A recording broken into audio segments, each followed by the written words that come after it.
محترم بزرگ و عزیز دوستو، آج ہر طرف امت مسلمہ مختلف پریشانیوں کا شکار ہے، مختلف مصیبتوں میں مبتلا ہے، مختلف فتنوں سے دوچار ہے۔ صرف ہمارے ملک میں ہی نہیں بلکہ پوری دنیا میں امت مسلمہ کو بہت سارے فتنوں کا سامنا ہے، بہت ساری مصیبتیں، بہت ساری پریشانیاں اور مشکلات درپیش ہیں۔ ویسے یہ کوئی نئی بات نہیں ہے، اس سے پہلے بھی پریشانیاں آئی ہیں، مصیبتیں آئی ہیں، آئندہ بھی آتی رہیں گی، لیکن سب سے زیادہ تکلیف دہ اور سب سے زیادہ پریشان کرنے والی بات یہ ہے کہ مسلمانوں کو اس وقت سب سے زیادہ پریشانی ہوتی ہے اور ہونی چاہیے جب ان کے مذہبی مقدسات سے چھیڑ چھاڑ کی جائے، ان کے مذہبی پاکیزہ شخصیتوں پر کیچڑ اچھالا جائے اور شعائر اسلام پر اعتراضات کیے جائیں، اور اس سے آگے بڑھ کر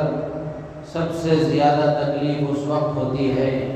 جب ہم سب کے آقا و مولا حضرت محمد الرسول اللہ صلی اللہ علیہ وسلم کی شان میں گستاخی کی جائے، آپ کے سلسلے میں نازیبا الفاظ کہے جائیں، اس وقت سب سے زیادہ تکلیف ہوتی ہے۔ ہماری جان پر آفت آئے، ہمارے مال پر مصیبت آئے، یہ ہمیں برداشت ہے، لیکن ہمارے نبی پر کوئی حرف آئے، ہمارے نبی کے سلسلے میں کوئی غلط بات کہے، مسلمان اس کو برداشت نہیں کر سکتا، اس لیے کہ نبی یہ انتہائی پاکیزہ انسان ہوتے ہیں، اللہ کی طرف سے بھیجے ہوئے ہوتے ہیں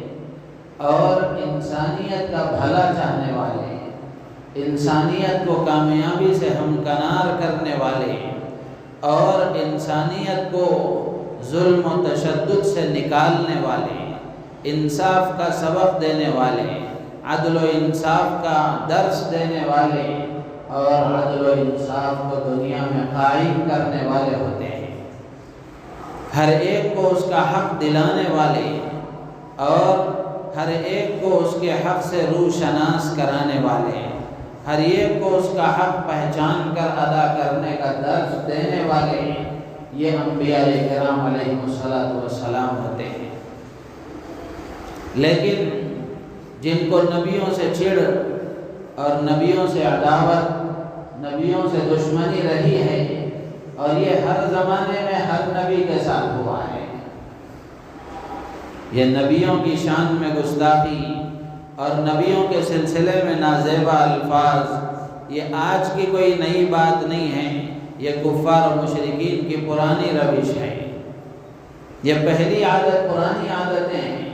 قرآن پاک میں اللہ تعالیٰ نے بڑی وضاحت کے ساتھ اس کو فرمایا، وَكَذَلِكَ جَعَلْنَا لِكُلِّ نَبِيٍّ عَدُوًّا مِّنَ الْمُجْرِمِينَ کہ ہم نے ہر نبی کے لیے ہر زمانے میں نبیوں کو ستانے والے، ان کے ساتھ دشمنی کرنے والے، ان کے ساتھ عداوت رکھنے والے اور ان کے ساتھ ان کی شان میں گستاخی کرنے والے، یہ ہر زمانے میں رہے ہیں۔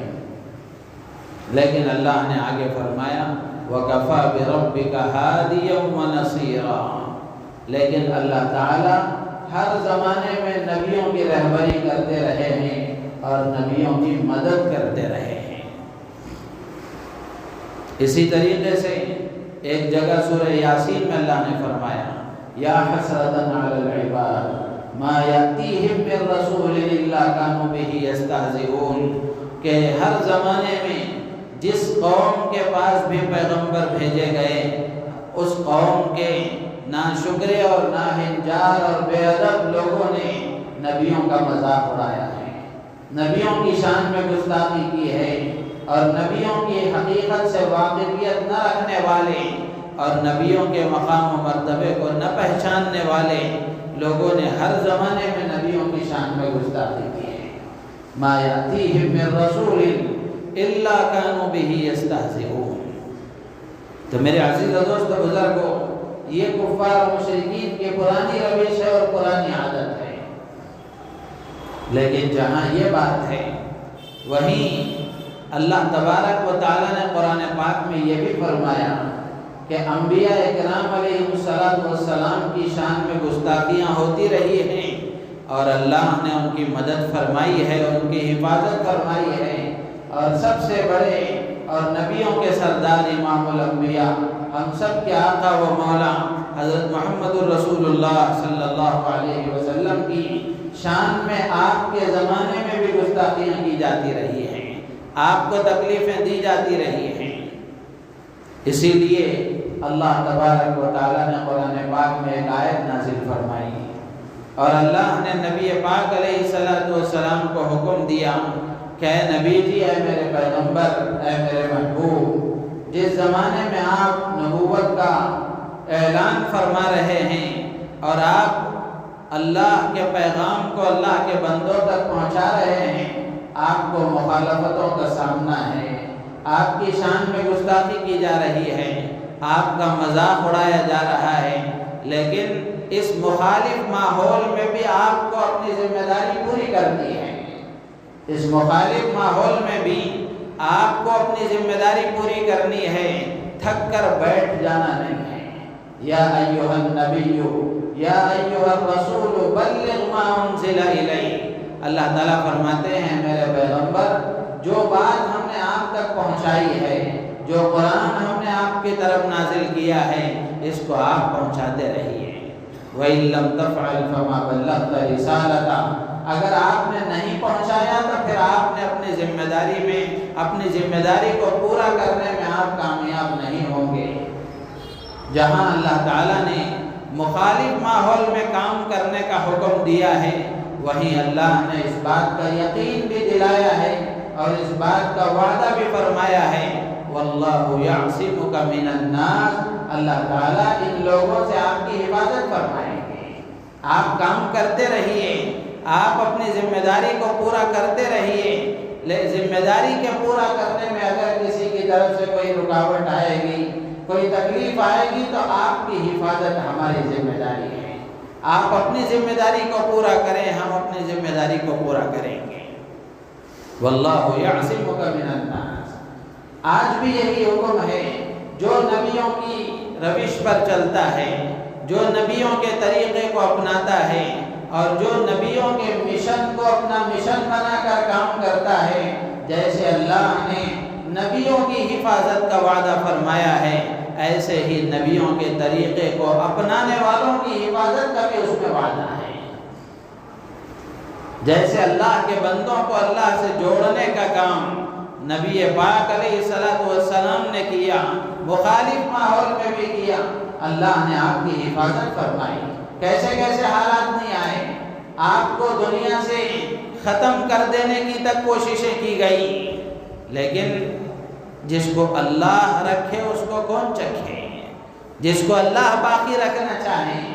جس کو اللہ زندہ رکھنا چاہے، جو اللہ کی حفاظت میں رہے، اس کو کون ہاتھ لگا سکتا ہے؟ آج ہم اللہ کی حفاظت سے نکل اسی لیے گئے ہیں۔ ذہن میں سوال پیدا ہوتا ہے، صحابہ بھی تو مسلمان ہی تھے، ہم بھی تو مسلمان ہیں، صحابہ کی اللہ نے حفاظت فرمائی، نبی کی اللہ نے حفاظت فرمائی، ہم بھی اسی خدا کا نام لینے والے، ہم بھی اسی کا کلمہ پڑھنے والے، آخر ہماری حفاظت کیوں نہیں ہو رہی ہے؟ اتنے حالات ہم پر ہیں، اتنی پریشانیاں ہم پر ہیں، اتنے ظلم ہم پر ڈھائے جا رہے ہیں، آخر ہماری حفاظت کیوں نہیں ہو رہی ہے؟ اور ایسا تو نہیں ہے کہ یہ اللہ کے علم سے باہر ہے، اللہ تو سب کچھ جانتے ہیں، سب کچھ دیکھ رہے ہیں، سب کچھ سن رہے ہیں، لیکن اس کے باوجود بھی ہماری حفاظت کیوں نہیں ہو رہی ہے؟ تو اس سے یہ بات بھی سمجھ میں آ جاتی ہے کہ ہم نے نبی کا مشن چھوڑ دیا ہے، نبی کا طریقہ چھوڑ دیا ہے، جس مشن کو اپنانے پر، جس طریقے کو اختیار کرنے پر اللہ نے حفاظت کا وعدہ فرمایا تھا، وہ طریقہ ہم نے چھوڑ دیا، وہ مشن ہم نے چھوڑ دیا، وہ دین ہم نے چھوڑ دیا، وہ شریعت کو ہم نے ٹھکرا دیا، جس کے نتیجے میں آج ہم بے سہارا ہیں، آج ہم بے سہارا ہیں۔ ظاہر سی بات ہے، جس کو اللہ کا سہارا نہ ملے کون اس کو سہارا دے سکتا ہے؟ دنیا والوں کے سہارے عارضی ہیں، وقتی ہیں، فانی ہیں، کمزور ہیں، ختم ہونے والے ہیں۔ اللہ کی رسی کو اگر ہم مضبوطی سے تھام لیں گے، اللہ کے سہارے کو اگر ہم حاصل کر لیں گے تو یہ سہارا ایسا مضبوط ہے کہ اس سے کوئی ٹکرانے والا نہیں ہے۔ جو اس سے ٹکرائے گا وہ پاش پاش ہو جائے گا۔ تو اس لیے میرے عزیز و دوست و بزرگوں، اللہ تبارک و تعالیٰ نے ہر زمانے میں نبیوں کی حفاظت فرمائی ہے، نبیوں کی عزت کی حفاظت فرمائی ہے، نبیوں کے ناموس کی حفاظت فرمائی ہے، اور خود ہمارے آقا و مولا حضرت محمد رسول اللہ صلی اللہ علیہ وسلم سے اللہ نے صاف الفاظ میں آپ کو یقین دلایا، آپ سے وعدہ فرمایا کہ نبی جی آپ کی حفاظت ہمارے ذمہ ہے، ہم آپ کی حفاظت کریں گے، کیسے ہی دشمن کیوں نہ آ جائیں، کیسے ہی حربے وہ کیوں نہ اپنا لیں، کیسے ہی طریقے وہ کیوں نہ اختیار کر لیں، لیکن سب کچھ ہمارے علم میں ہے، وہ جہاں تک جائیں جا سکتے ہیں، لیکن حفاظت ہماری ذمہ داری ہے، ہم آپ کی حفاظت کریں گے۔ تو میرے عزیز و دوست و بزرگوں، آج ہم دیکھ رہے ہیں ہمارے ملک کی فضا بھی زہر آلود ہے، ہمارے ملک کی فضا بھی مسموم ہے، اور پورے عالم اسلام کے مسلمانوں کے دل غمزدہ ہیں کہ اللہ کے نبی علیہ السلام کی شان میں گستاخی اور آپ کے سلسلے میں نازیبہ الفاظ دشمنوں نے یہ حربہ اپنایا کیوں ہے، سمجھنے کی بات ہے۔ ہماری جان پر آفت آ رہی ہے، مال پر آفت آ رہی ہے، ہمارے کاروبار پر مصیبتیں کھڑی کی جا رہی ہیں، اور نہ جانے کن کن راستوں سے ہم پر مظالم ڈھائے جا رہے ہیں، لیکن ان سب کے ساتھ ساتھ اللہ کے نبی علیہ السلام کی پاکیزہ شخصیت پر بھی نعوذ باللہ کیچڑ کیوں اچھالا جا رہا ہے؟ وہ یہ دیکھ رہے ہیں کہ مسلمانوں کے مال پر بھی مصیبت آ رہی ہے، جان پر بھی مصیبت آ رہی ہے، ان کے کاروبار پر مصیبت آ رہی ہے، اور پتہ نہیں کن کن چیزوں پر پریشانی آ رہی ہے، لیکن مسلمان سنجیدگی کا مظاہرہ کر رہا ہے، سنجیدگی کا مظاہرہ کر رہا ہے، جو ان کا مقصد ہے کہ یہ مسلمان مشتعل ہوں اور ان کے جذبات ابھریں اور بھڑکیں، پھر وہ کوئی قدم اٹھائیں، پھر اس کے نتیجے میں ان کو جیلوں میں بند کیا جائے، اور ان کی دنیا خراب کی جائے، اور ان کے جان و مال سے کھیلا جائے۔ اس لیے اللہ کے نبی علیہ السلام کی شان میں گستاخیاں کی جا رہی ہیں۔ میرے عزیز و دوست و بزرگوں، جو نبی پاک علیہ السلام کی شان میں گستاخی کرتا ہے، جس ملک میں ہم رہ رہے ہیں، نبی پاک علیہ السلام کی شان میں گستاخی کرنا یا کسی بھی مذہبی شخصیت کے بارے میں نازیبہ الفاظ کہنا، جہاں وہ مذہبی جرم ہے وہیں قانونی جرم بھی ہے، اس لیے کہ قانون میں یہ بات لکھی ہوئی ہے کہ کوئی بھی کسی مذہبی پیشوا کے بارے میں غلط باتیں نہیں کر سکتا، لیکن ہم دیکھ رہے ہیں ان کو تحفظ فراہم کیا جا رہا ہے اور ان کی حفاظت کی جا رہی ہے، جبکہ قانونی دائرے میں دیکھا جائے تو وہ اصل مجرم ہے۔ میرے عزیز و دوست و بزرگوں، یہاں اگر ان کو سزا نہ ملے لیکن اللہ کی عدالت میں تو سزا سے بچ نہیں سکتے، اور اللہ کی پکڑ سے تو بچ نہیں سکتے۔ قرآن پاک میں اللہ تبارک و تعالیٰ نے صاف الفاظ میں ارشاد فرمایا، یہ ایسا زندہ کلام ہے جو قیامت تک رہبری کرے گا، جو قیامت تک رہنمائی کرے گا۔ اللہ نے قیامت تک آنے والے انسانوں سے خطاب کر کے فرمایا کہ اگر تم اللہ کو تکلیف دو گے اور اللہ کے نبی کو تکلیف دو گے، نہ تمہاری دنیا اچھی بنے گی نہ تمہاری آخرت اچھی بنے گی۔ اللہ نے صاف الفاظ میں فرمایا، ان الذین یؤذون اللہ ورسولہ